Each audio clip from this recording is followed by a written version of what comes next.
Welcome to How Do They Afford That, the podcast that peeks into the financial lives of everyday Australians. I'm Michael Thompson. I'm a writer and the co-host of the podcast Fear and Greed Business News. As always, I'm with Canna Campbell, financial planner and founder of Sugar Mama TV, the financial literacy platform that you will find on Instagram and YouTube and podcasts like this one and books, threads, TikTok and more.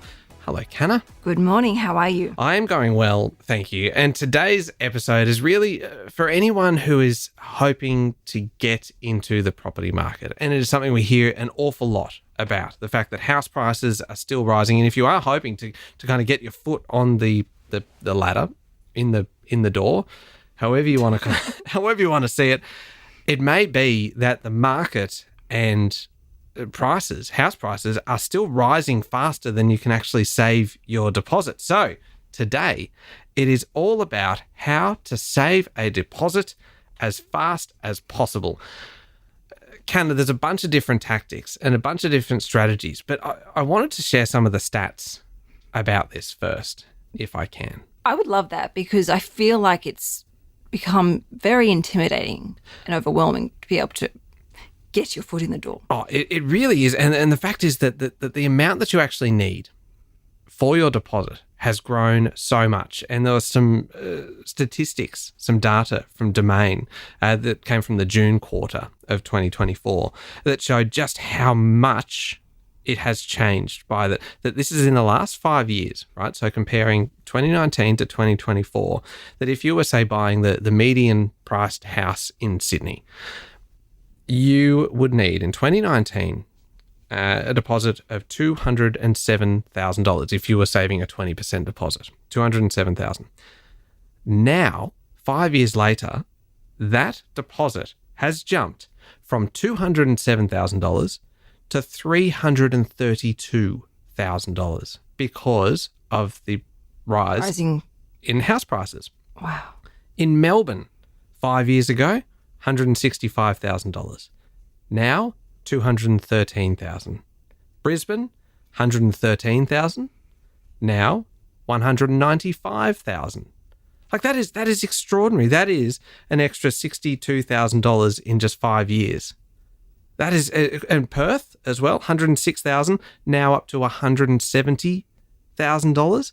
And look, they are just kind of some of the main capital cities, but it's quite kind of indicative because that is where a lot of people are hoping to buy, because in many cases that is where a lot of the jobs are, and that is kind of where families are and things. And so I know we are talking about capital cities there, but there have been price rises as well in regional areas throughout that whole period as well. So that kind of sets the scene. It shows just how big the challenge is, just how much the deposit required, if you are saving a 20% deposit, how much it has grown by over the last few years. How do we do it? I know that's a big question, isn't it? Like, how do we, is it just, I shouldn't put this out there. Is it just cutting down all unnecessary expenses? Even as I say that, I know that's just silly. I mean, there's no way that you're going to be able to cut enough kind of fat out of your budget in order to save that amount of money. You know, like I say with Frugal February, you can only, trim a certain amount. At the end of the day, you've still got to eat and have a roof over your head and obviously clothes on your back. So you do need to start to get creative in the way that you bring money in and the way you earn money. Okay. And this is where, the first thing is obviously to look at your mindset and to set some really exciting goals for yourself, but with a deadline. And not in 3 months' time, I want to save $10,000, but with a deadline that's actually a line in the sand where you say like the 1st of December, 2024. So that's really important because having that mindset is going to mean that you approach that goal with so much more excitement, passion, and that required dedication and commitment that is needed for such a big goal like this. Otherwise, is there a risk of it actually feeling completely overwhelming, hearing those stats and just going, this is going up faster than I can ever possibly save? Absolutely. And this is why I say you've got to invest time understanding your why. Yeah. Because that will then feed you and help you get through those confronting times or those challenging times where you feel overwhelmed, you feel like you've completely defeated and you can't see the purpose behind it anymore. This is what will allow you to sort of have see the light at the end of the tunnel and know that it is all worth it. And things like, little things like having a separate savings account and then nicknaming it, my deposit money. So you can actually see that this goal is actually on its way. It's happening. But then, you've got to look at the reality of the situation. It's going to take that commitment, that time. It's short-term pain or medium-term pain for a lot of us, but that long-term gain. And then, you look at, okay, well, how do we get creative with our living expenses and how can we be more efficient?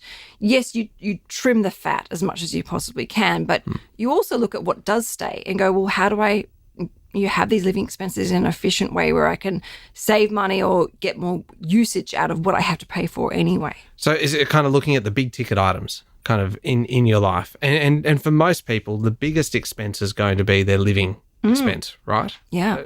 That's probably fair, isn't it? That the biggest expense is going to be your existing rent, basically. Yeah. And so are there ways to do that more affordably that would allow you to then perhaps kind of funnel more money into that savings account that we've now kind of renamed, made it very clear, house deposit, and you've set the goal in your mind that it's going to be by kind of December the 1st, 2024 or whatever it is? Yes, and this potentially will help you achieve that goal sooner, Okay.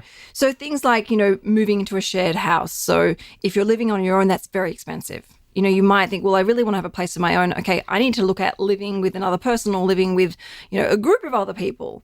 And, this can be a great way of cutting down your rent and obviously all those additional living expenses when you're sharing it across, say, 3 people, maybe 4, like through such as a share house. Or, maybe finding a friend that has a similar goal as yours. And you go, you know what, we're going to move in together. And we're going to keep each other accountable. We're going to be saving money because our rent comes down as we're sharing the cost. We're going to share our living expenses. That's a great way of, and I've seen this actually in a couple of different situations, and it has been really helpful for both parties to actually start saving up a deposit. And then another idea is moving in with a friend or moving in with a family member or another family, where you go, you know what, I'm going to rent a bedroom off you. And, that family benefits from some cash coming in to help pay for, their own living expenses, particularly at the moment where things are so incredibly tight, but allows that person to free up their cash flow so they're not paying, say, $300 a week in rent. They're now paying $100, almost bored, to now save up more. And, if you're in a fortunate position, and I've had lots of friends do this, and they've done this as a married couple and even a married couple with kids, they've moved home with mum and dad. And I know that there is obviously a small percentage of people that can actually do that. And if you can do that, you're incredibly lucky. But these are the ways that people I've seen friends actually been able to afford to build up that deposit so that they can get their foot in the door. Yeah, that is one that's quite. I mean, there's a whole lot with a lot of pain. No, but it also it's not going to apply to everybody, but there are variations on that. Exactly. Yeah, I like that. It is about kind of looking at the biggest expense in your life, which is your accommodation, and going, okay, there are ways that I can do this, and it might not be ideal. It might not be kind of what you want to do to move home, or to move into a share house, or move into or kind of move in with a friend, but it's all about the mindset then, isn't it? That looking ahead, exactly, that it is short-term to medium-term pain, even though it's not really that painful. You still got a roof over your head and you're still kind of with people that you know. Exactly. And I mean, as I said, I know a lot of people who've done this and they have no regrets whatsoever. And, you can even things like becoming an au pair, where you actually don't even pay a cent to live with a family. You get all your food paid for and you actually earn money, cash in hand at the same time as well. So that's another option. And so there you are essentially looking after children. Children, yes. But it's not necessarily full time. No. You normally do like a set amount of hours. And so obviously you agree all this up front. So, for example, we had an au pair. I think she had to do 20 hours a week, and it was 10 hours sporadically during the week and 10 hours over the weekend, and she got $250 cash each week. So she wasn't paying a cent, and we paid for lots of extra things on top of that. And if we needed to go over the 20 hours, we gave her double time and so forth. But it is another way. And in fact, Tom, when he finished school, he was 17 and he had to move out of home straight away and move to the city and to start university, and he desperately wanted to get his foot in the door in the property market. And he was motivated very early. Motivated. And I know this is the same Tom that saved 1 cent by not filling up. He'd fill up his petrol tank with, say, $12 and, 3 cents of petrol, or sorry, 2 cents of petrol, so they couldn't round it up. But he had a really smart idea, and he did this. It's one of the best ideas I've ever heard to save money in order to build up a deposit. But he became a housemaster at a local private school where he was living. So that looks after the boarders, is that right? After the boarders. Oh. And he had all his rent covered for, all his food, didn't have to worry about having to pay electricity bills and gas bills. And he was able to study full-time physiotherapy and do his master's in equine physio and not have to worry about those expenses. And he was able to save up a deposit and didn't need a guarantor, didn't need, mortgage insurance or anything like that. That is how he saved up his deposit. And the wonderful thing behind this is he is still the closest of friends with all of those boys that he looked after. And they are some of his best friends today. And they're almost like brothers. They actually say when I eavesdrop on Tom's conversation, when they end their calls, they say, "I love you." Really? Yeah, isn't that beautiful? But he's like, wow. he's this is 20-something years later. He's still incredibly close with these guys. And, he was actually in one of their groom's party not long ago. But that's how close down. It allowed him to save up all this money to get his foot in the door. And he was so motivated, so desperate, and had no help from his parents whatsoever, and had to, pay for his own education his own way. That's creative.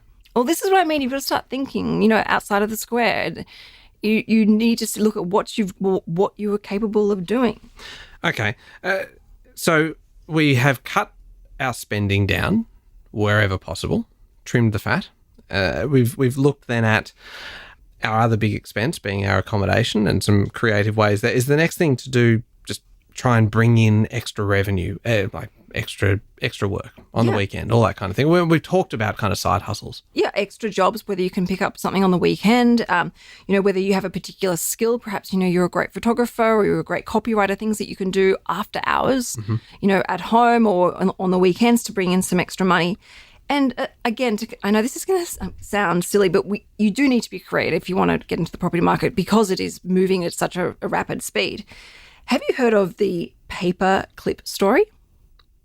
I have. I know this one, but share it because if I just said yes, I know it, and then you said yes, isn't it good, and the story ended there, it would be a very disappointing listening experience. All right. So this guy called Kyle McDonald, and I believe this is back in 2006.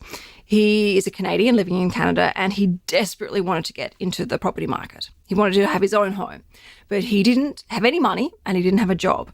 So he got creative and he traded his way into a house, starting with a paperclip.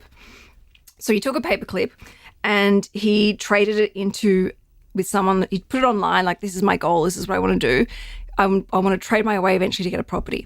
So he put it online, the paperclip and his story. Someone saw it and then gave him a fish pen. And then the fish pen was converted into a door handle.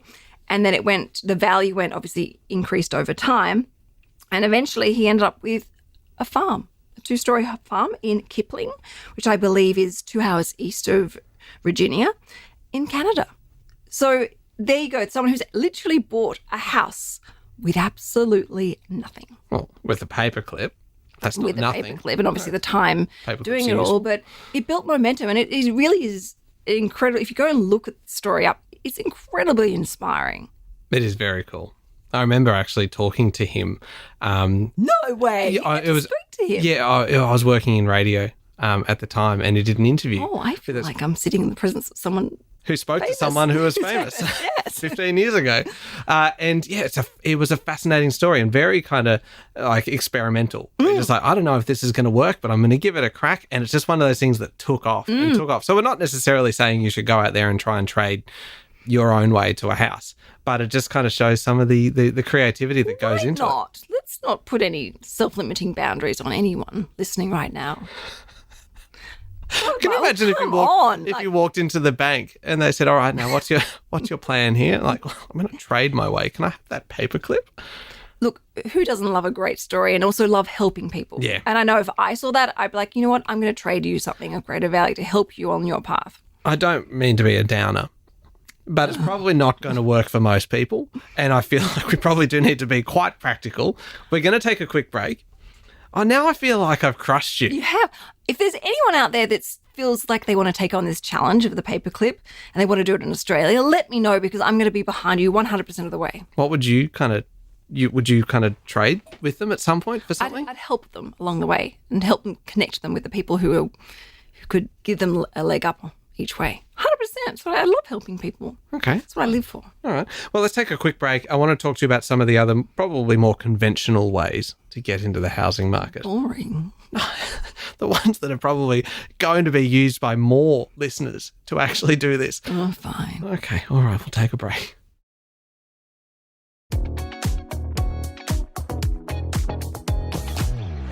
Canna, we are talking about ways to save a house deposit faster because the market is moving so quickly, and it has been moving quickly now for a number of years.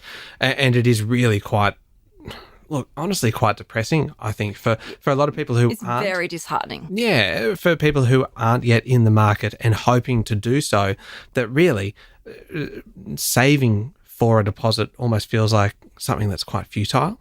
They could save and save and save and cut out all of the expenses and really scrimp and just like forego everything and still not quite make it. Yeah. And I don't mean to be depressing, but it is the reality. Yeah. And there are a couple of other ways to get into the housing market, and we should mention these too because they are things that we've seen a lot more. People turning, for instance, to the bank of mum and dad. Yeah. Is that typically a gift? Or is it a kind of we've talked in the past about investing in property together with someone else, a family member, but when you hear references to the bank of mum and dad, is it usually a gift of money? Look, it really does vary. Mm-hmm. It comes with different terms and conditions, and, it's very situational. Mm-hmm.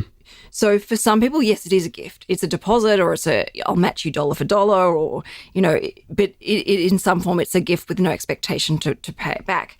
For other people, it's a loan that comes with terms and conditions, whether it be interest or there's a deadline as to how much, or when that money needs to be paid back, or how much needs to be paid back by a certain date. And for some people, it's an early inheritance. Mm. And I have to say, I have a lot of admiration for this because, and I think about this myself as a parent, I would not want to have my children wait until I'm dead to actually see them benefit from me being able to give them money.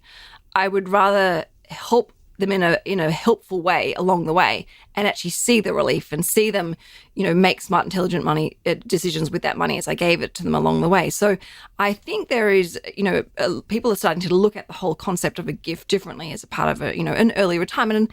And it's got to be managed very, very carefully, particularly if you've got, one child wants to buy a house and the other one isn't interested, and they might get their nose out of joint thinking, well, that my sister just got a, $50,000 deposit or a check. Just because I don't want to buy a home, that means I miss out. So it's got to be managed carefully and obviously with a very sensitive approach. Communication. Yes, is key, isn't it? And we've talked about this through every element of money, and particularly when it comes to families and relationships, communication is the key to it, isn't it? But also, in this situation of the bank of mum and dad, also, how does that impact the will? Does if you gifted one child a deposit, does that mean that needs to be rebalanced in the estate? There's all sorts of things that could potentially go wrong and get messy quickly. So you would get potentially both legal advice and financial advice. Yes. But one thing I have to say is with gifting money to children for something like a deposit, it's got to be done very carefully because I've seen a situation, this is a long time ago, but where someone I know was basically given a huge deposit and with a very small mortgage. And because they didn't have the financial literacy, they struggled to understand how to actually pay a mortgage. And the parents actually ended up having to pay off the mortgage because it created so much of a disaster financially. So it's really important that when someone does give them the money, they understand what to do with that money and how to make sure that money counts and that money works. And, that's why I'm a big fan of the idea, if you do want to help your children, say to them, okay, I'll help you, but we need to go dollar for dollar, so that they learn about the importance of budgeting, about the importance of having a goal and understanding your why behind that goal, and the power of having a deadline to make you accountable and stop wasting time, and how to be financially responsible so that you know that that money is going to help add value to that child's life. What about instead of a gift, what about somebody going guarantor for you? How does that work? Well, look, the way it works can really vary from bank to bank. Okay. And that's why you want to get a good mortgage broker to make sure that they can go through all the different options and then know which bank is the right bank. And it's going to really vary on the situation of the parents, like how financially stable, do they have a mortgage themselves, or do they have investment loans? Are they self-funded retirees, or, are they still working? There's lots of intricacies that come in with being, a guarantor. But in quite a maybe in its simplest form, it would be, say, that the parents own their own home and then they go kind of guarantor for that 20% deposit, essentially. Yeah. So they are putting up their own house or a slice of their own property as kind of collateral. Exactly. And look, it means that your children then can get into the property market even sooner. Some banks will lend up to 100% of the property price when you've got a substantial guarantor there.